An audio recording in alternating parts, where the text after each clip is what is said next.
Today, we open our washing machine. Ito na yun, guys.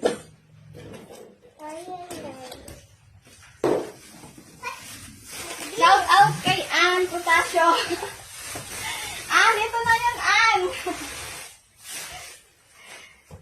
Wow! Ay, maano. Wow! Amazing! 1, 2, 3. Surprise! Ayun, Ann. Parang di na tayo mahirapan maglaba. What is this? So heavy. Yan na siya. Yan. Kinuha ko na yung may dryer, guys. Para hindi na ako mahirapan. Hello guys! Lalo na ngayon, tag-ulan na. Kailangan may dryer.